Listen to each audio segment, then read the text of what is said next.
दिल्ली में भारतीय जनता पार्टी ने 11 दिन का सस्पेंस खत्म करते हुए रेखा गुप्ता को मुख्यमंत्री की कुर्सी सौंप दी है। शालीमार बाग विधानसभा सीट से पहली बार विधायक चुनी गई रेखा को मुख्यमंत्री बनाकर बीजेपी ने एक तीर से कई निशाने साधे हैं। रेखा के जरिए जहां बीजेपी ने दिल्ली की 53% वोटरों को साधने की कवायद की है, वहीं वैश्य समुदाय की इस महिला नेता को राष्ट्रीय राजधानी दिल्ली में मुख्यमंत्री बनाकर बीजेपी ने दिल्ली से बाहर के 3 और भी राज्यों को साधा है। कैसे, हम आपको विस्तार से समझा देते हैं। चुनाव आयोग के मुताबिक दिल्ली में महिला वोटरों की संख्या करीब 46% है। इस बार के विधानसभा चुनाव में महिलाएं और उनके मुद्दे काफी ज्यादा सुर्खियों में रहे। बीजेपी और आम आदमी पार्टी दोनों ने महिलाओं को साधने के लिए काफी सारी घोषणाएं भी की थी। बीजेपी के सिंबल पर इस बार 4 महिला विधायक चुनकर आई हैं। इसी तरह दिल्ली में वैश्य समुदाय की आबादी 7% है। महिला और वैश्य समुदाय की कुल आबादी करीब 53% है। बीजेपी के सिंबल पर इस बार 5 से ज्यादा विधायक वैश्य समुदाय से जीत कर आए हैं। रेखा दिल्ली की चौथी महिला मुख्यमंत्री बनी है। रेखा से पहले सुषमा स्वराज, शीला दीक्षित, आतिशी महिला कोटे से मुख्यमंत्री बन चुकी हैं।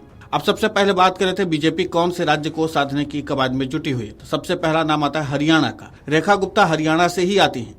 रेखा का जन्म हरियाणा के जींद जिले में हुआ है। वहीं से रेखा ने शुरुआती पढ़ाई लिखाई भी की है। रेखा जिस वैश्य समुदाय से ताल्लुक रखती हैं, उसकी हरियाणा में 5% आबादी है। हरियाणा में बीजेपी की सरकार है। यहाँ बीजेपी जाट और गैर जाट की राजनीति पर आगे बढ़ रही है। रेखा के मुख्यमंत्री बनने से हरियाणा में वैश्य वोटरों पर बीजेपी की पकड़ और मजबूत होगी। हरियाणा में लोकसभा की 10 और विधानसभा की 90 सीटें हैं। 2024 के लोकसभा चुनाव में 10 में से 5 सीट पर बीजेपी जीत पाई थी। इस साल के अंत में बिहार में विधानसभा चुनाव होने वाले हैं। बीजेपी की पूरी कवायद बिहार की सत्ता को फिर से हासिल करने की है। बिहार में शुरू से ही वैश्य और ब्राह्मण बीजेपी का कोर वोटर्स रहा है। बीजेपी रेखा के जरिए इसे और भी ज्यादा मजबूत कर रही है। आने वाले बिहार चुनाव में रेखा गुप्ता स्टार प्रचारक की भूमिका निभा सकती हैं। बिहार में वैश्य समुदाय की आबादी करीब 5% है, जिसका विधानसभा की 30 सीटों पर सीधा दबदबा है।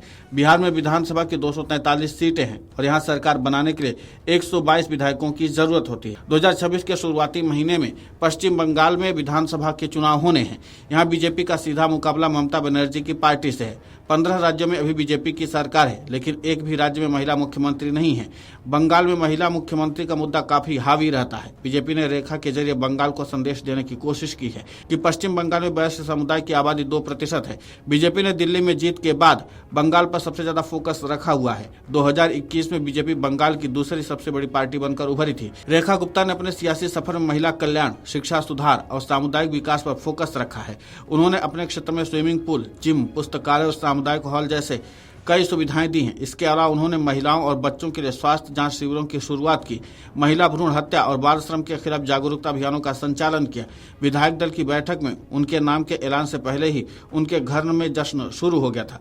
परिवार ने तो पहले ही दावा कर दिया था कि रेखा गुप्ता ही सीएम बनेंगी। उधर दिल्ली बीजेपी अध्यक्ष वीरेंद्र सचदेवा ने दिल्ली विधायक दल का नेता चुनने के लिए पार्टी के केंद्रीय पर्यवेक्षकों रविशंकर प्रसाद, ओम प्रकाश धनखड़ और चुनाव प्रभारी बैजयंत पांडा का स्वागत किया और इसके बाद रेखा गुप्ता के नाम का ऐलान हो गया।